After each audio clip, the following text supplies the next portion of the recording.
तो दोस्तों, आपने पिछले वीडियो में देखा था कि कैसे मैंने अपने गार्डन में इन 5 वैरायटी के कनेर प्लांट को ऐड किया था।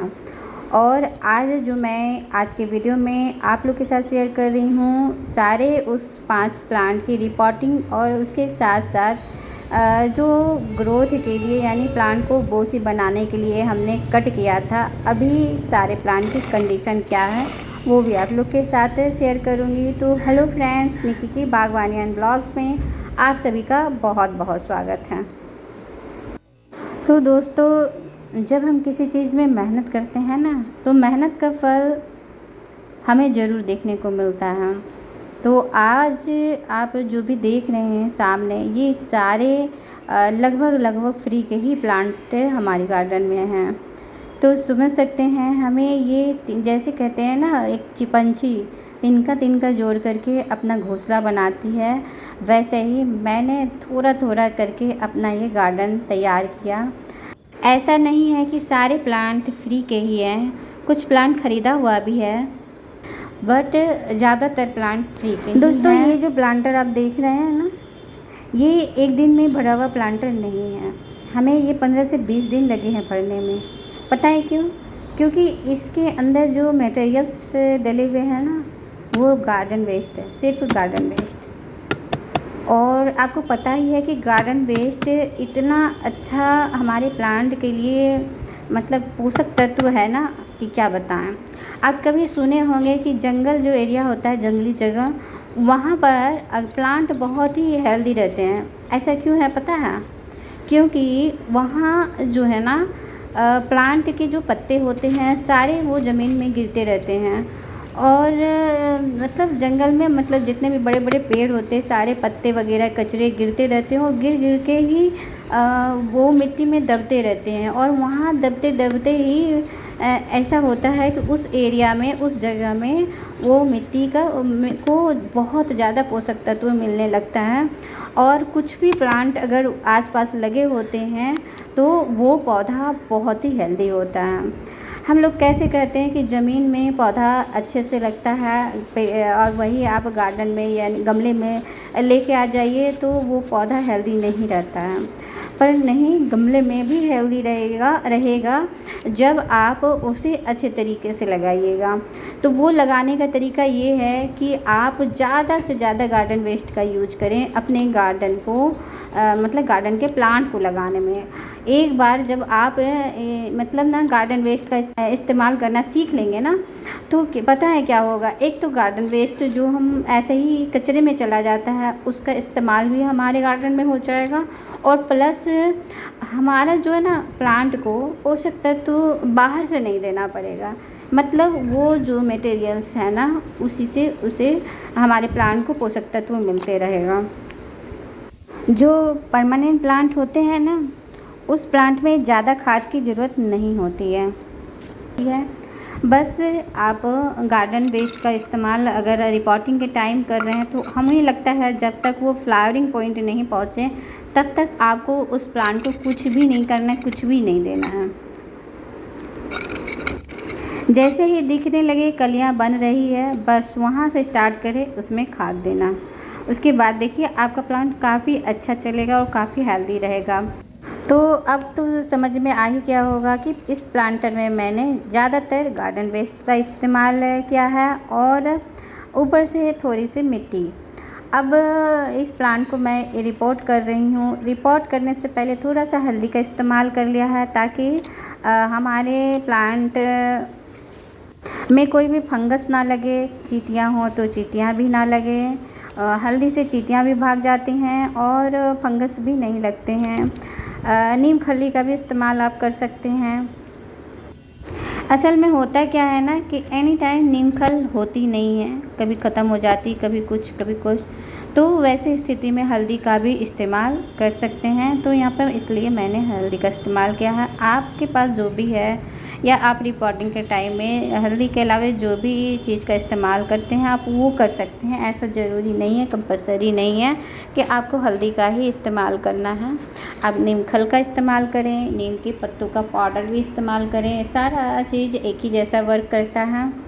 और ये वाले जो है ना, ये देख रहे हैं ना, ये सब एरिया से ही ग्रोथ निकलेगी, यानी कि एक नए नए शाखाएँ निकलेगी। और देख रहे हैं जिस प्लांटर में लगे हुए थे इसमें ढेर सारे अलग अलग प्लांट भी निकल गए हैं, और मैं सोच रही थी कि इसे मैं दूसरे प्लांटर में डाल दूँ। और देख रहे हैं तुलसी जी, कितने सारे तुलसी जी निकले हुए हैं। तो इसे मैंने अलग से छोटा सा जगह में लगा करके साइड में रख दिया है। और एक और प्लांट थे, वो है अपराजिता के। तो इस अपराजिता के प्लांट को भी इससे अलग कर देना है और किसी दूसरी जगह शिफ्ट कर देना है, क्योंकि एक गमले में ढेर सारे प्लांट अच्छे नहीं होते हैं, वो एक दूसरे की एनर्जी लेते रहेंगे ना, दोनों में से कोई भी अच्छे से ग्रोथ नहीं कर पाएंगे। तो चलिए, अब मैं इनकी मिट्टी को निकाल चुकी हूँ, अब जाती हूँ इसे रिपोर्ट करने। तो अभी तो मैं एक ही गमले में ही लगा रही हूँ, क्योंकि गमला बड़ा है, तो उसी को डिवाइड करके एक गमले में 2 प्लांट को लगा रही हूँ। और देखते हैं, अगर बहुत ज़्यादा बड़ा हो गया तो हमें फिर से इसे रिपोर्ट करके सेपरेट करना पड़ेगा।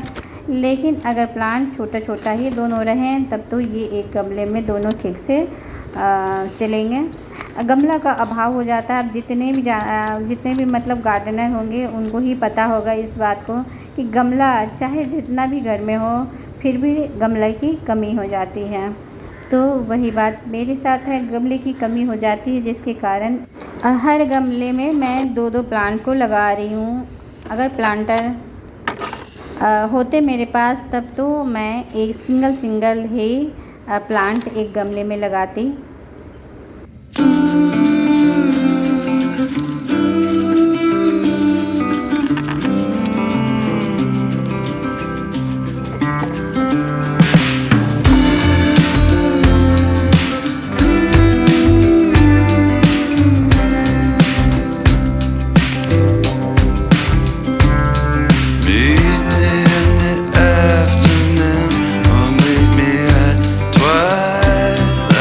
दोस्तों, इस प्लांट को मिट्टी से मैं निकाल रही हूँ, उसमें एक टूल का इस्तेमाल कर रही हूँ।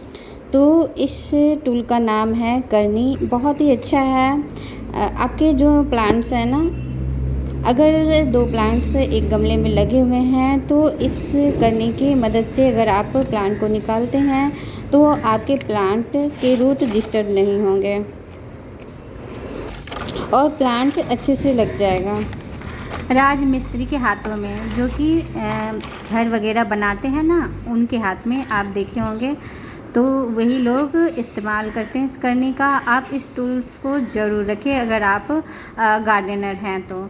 और बहुत ही अच्छा, अब तक मैंने कितने सारे प्लांट इस तरह से डिवाइड करके लगाए और सारे किसी भी प्लांट में के रूट डिस्टर्ब नहीं हुए। और जब प्लांट के रूट डिस्टर्ब नहीं होते हैं तो वो प्लांट बहुत ही अच्छे से और आसानी से लग जाते हैं। ये प्लांट थोड़ा सा ज़्यादा लैगी है, तो इसे मैं थोड़ा सा सहारे के लिए एक स्टिक लगा दूंगी, ताकि प्लांट थोड़ा सा खड़ा हो पाए। दोस्तों, जब कोई काम करने बैठ जाती हूँ ना गार्डन में, तो कुछ ना कुछ प्रॉब्लम ज़रूर आते हैं। आज देख सकते हैं बारिश, तो खुद की तो चिंता नहीं है, लेकिन मेरे हाथ में मोबाइल है, मोबाइल की चिंता ज़रूर है कि बारिश की वजह से मोबाइल में कोई प्रॉब्लम ना आ जाए।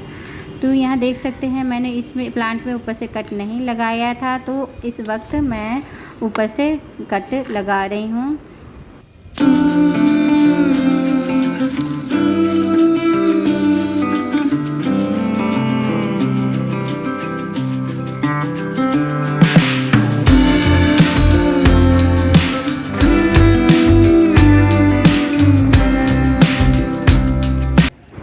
ये जो कटिंग निकले हैं ना, इसे भी कहीं लगा दूंगी, तो हो सकता है कभी कोई आए तो इसे ले जाए।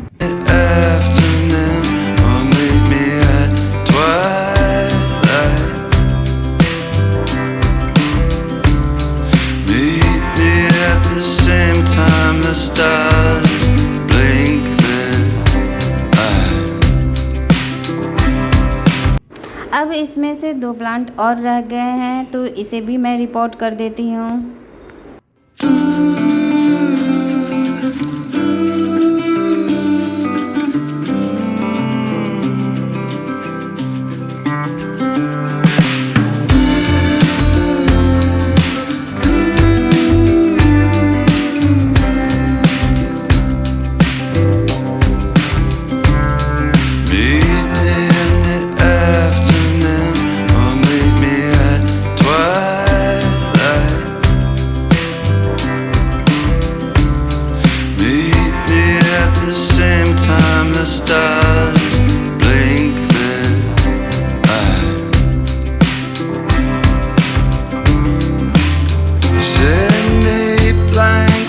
postcards from across the sea, mail them to the wrong address. They'll still find me.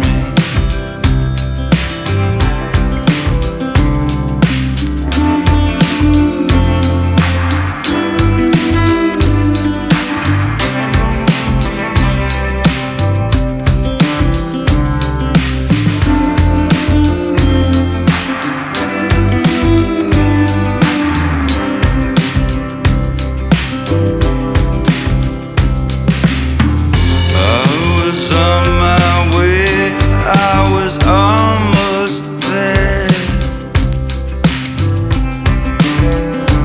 but the monkeys, they all read now appearing nowhere.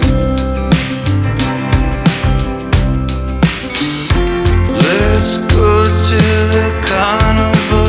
तो चलिए अब वक्त आ गया है कि उन सारे प्लांट का अपडेट आप लोग के साथ शेयर करूं जो कि पिछले वीडियो में सारे प्लांट को भूसी बनाने के लिए कट किया था। तो ये देख सकते हैं सबसे पहला प्लांट जो कि सबसे ज़्यादा लैगी था, जिसे मैंने कट किया था। तो आप देख सकते हैं इससे छोटे छोटे से नन्हे से ब्रांचेज निकल रहे हैं, और यही जब लैगी होंगे तो इसमें फ्लावरिंग यानी कि कलियां बनेगी और फिर फ्लावरिंग होंगे। तो यहाँ देख सकते हैं ये सेकेंड नंबर प्लांट, और इन सारे प्लांट में इस तरह से निकलना स्टार्ट हो गया है।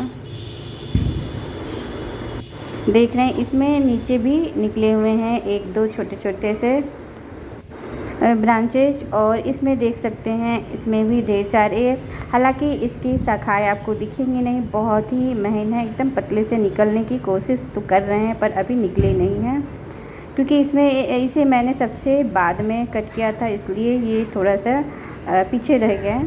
लेकिन जिसे मैंने पहले कट किया था वो फिर सही से निकल रहे हैं।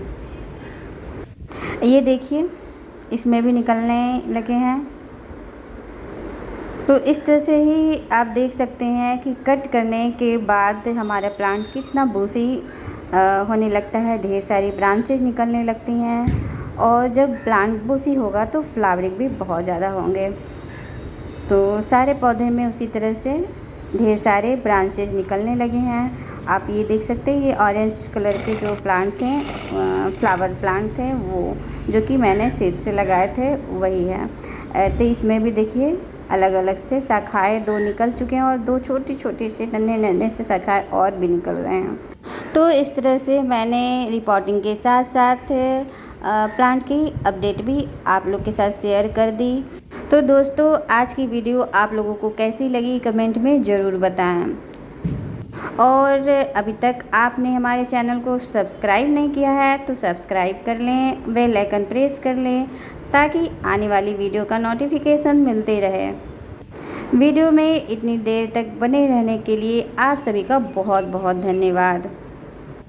मिलते हैं एक न्यू वीडियो में न्यू टॉपिक के साथ, तब तक के लिए नमस्कार।